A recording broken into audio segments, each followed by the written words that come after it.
And welcome to another video lecture for Mr. Mosier's 8th grade American History class. Today's lecture is looking at the creating of the Constitution, the ratification of the American Constitution. So let's get started at looking at this part of the Constitutional Convention. The textbook readings for this particular lecture comes from Chapter 5, Section 4, pages 170 to 173, and deals with ratifying the Constitution. And then Chapter 6, Section 1 is on understanding the Constitution, and those are pages 182 to 186. Our guiding questions today are, what is federalism? Why did some delegates at the convention refuse to sign the Constitution? Who were the Federalists? Who were the Anti-Federalists? And what were the Federalist Papers? Who wrote them? And why did they get written?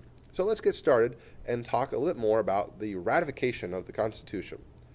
The Constitutional Convention begins in May of 1787. For about 18 weeks, the delegates, the founding fathers of these 12 of the 13 states, they argue, they compromise, they get frustrated with each other, but eventually in September 17th, 1787, the founding fathers are finished with the Constitution, and they begin to decide if they're going to sign it or not. And after all these long hours and hard work, they feel a new document that they can present now to the American people.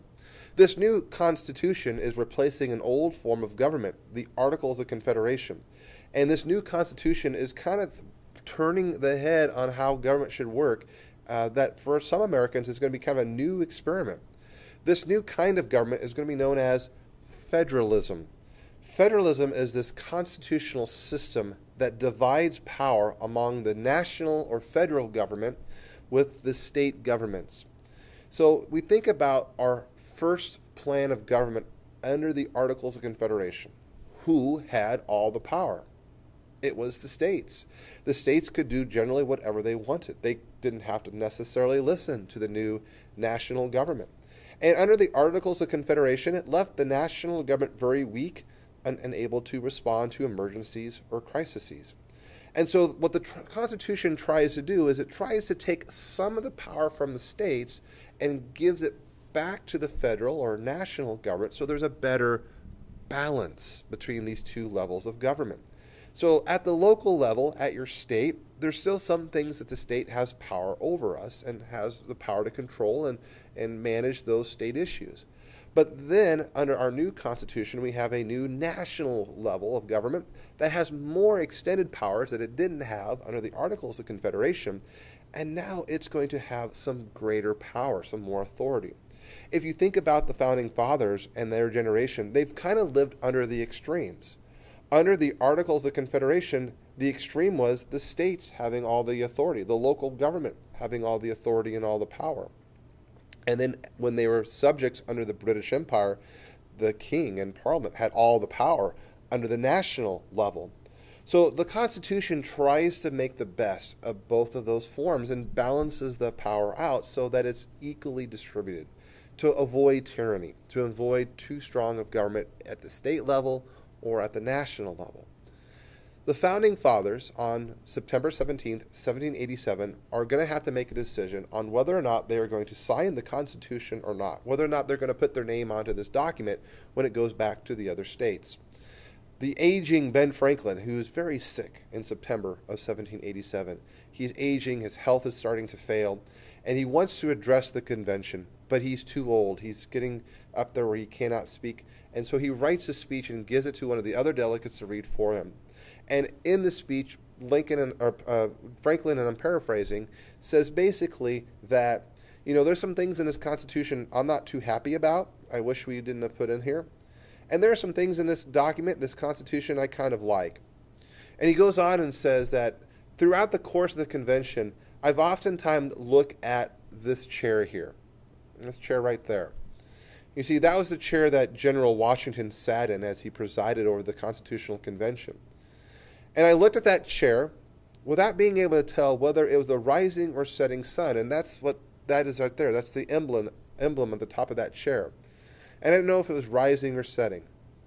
But now at length I have the happiness to know that it is a rising and not a setting sun. So what do you think Franklin meant by that?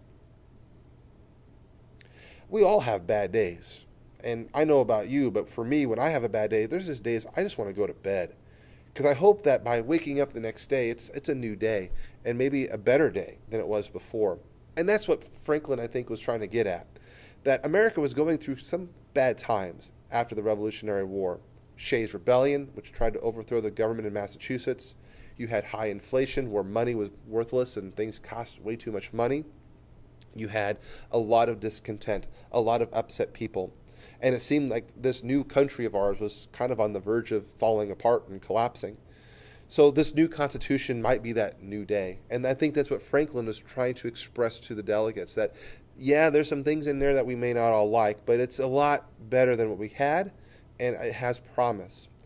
Despite Franklin's words, not all the delegates will sign on the Constitution. There will be a handful that will actually refuse to sign and put their name onto the document. The main reason why these founding fathers refused to sign the Constitution is they feared it gave too much power to the new national government without giving a specific list of rights of the people. They refer to these as a Bill of Rights. The Constitution is very clear-cut about what government is supposed to look like. As we will discuss in future lectures, we'll talk about the role of Congress and the President and the courts, and that's pretty much what's inside of the Constitution. But there's not a lot about what you, as a citizen, have a right to do. There was no, in the original Constitution, a Bill of Rights. And so some of the delegates refused to sign the Constitution because it lacked a Bill of Rights. And so this creates in our country, for the very first time, our very first political parties, the Federalists and the Anti-Federalists. The Federalists, coming out of the Constitutional Convention, are the ones that support the Constitution. They believe that a strong national government is important to maintain the safety and security of the United States. But then you have the Anti-Federalists, and anti again means against. So these were the ones against the Federalists. They were opposed to the Constitution. They wanted stronger state governments. They didn't want to have a strong national government. They wanted a weak national government. And most importantly, they wanted a Bill of Rights, something that protected the individual rights of the average American citizen. And that was something that was lacking inside of the Constitution. So after the convention was over, and most of the delegates put their names onto the Constitution, and a few of them say, I can't sign this because it lacks a Bill of Rights, the Constitution goes to the individual states. And now the states have to decide, do we want to adopt the Constitution, or do we want to stay with the Articles of Confederation, or do we want to maybe start over from scratch? And so we have kind of a divide happening in the country between the Federalists on the right side and the Anti-Federalists on the left side. The Federalists wanted a strong national government in unity, working together. And the Anti-Federalists wanted individual states to maintain their own power and their own authority. And so this tug of war over this issue of where the power should reside, at the state level or the federal level, begins to occur in these 13 states as they begin debating on whether or not they should adopt this Constitution. You see, the Constitution only would go into effect if 9 of the 13 states ratified or adopted the Constitution. And it looked like that not all the states were really on board with doing that. Delaware becomes the very first state to ratify the Constitution. Right out of the gate, they will say, we like this new Constitution, we're on board.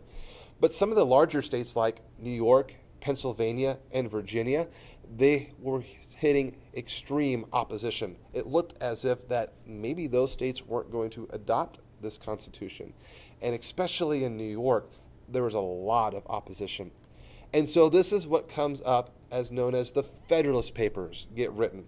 The Federalist Papers were basically a series of essays that were written by Alexander Hamilton. He's the guy that's on your $10 bill.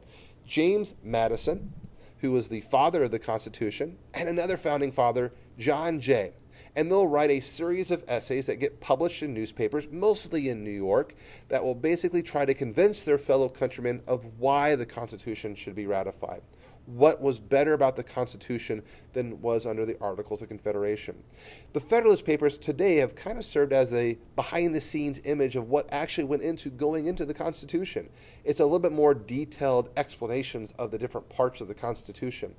And so these Federalist Papers get written, and it ends up being just enough to help the Constitution get ratified in all of the 9 states that had to ratify them, including Virginia, Pennsylvania, and New York.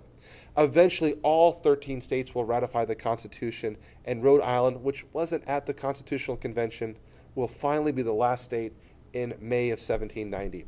And now the Constitution goes into effect and becomes the new form of government and the law of the land of the United States. The Constitution is not a very long document. It's about 4 pages in length and around 4,444 words. It's a very short document. It's one of the shortest national constitutions in the entire world. It's very clear-cut and specific on what the role of the federal government and what the role of the state government is. And in future lectures, we'll be kind of breaking down what is in this Constitution of ours. So thanks for listening. As always, if you have questions or need help on something about the Constitution, make sure you come talk to your teacher. I'll see you next time.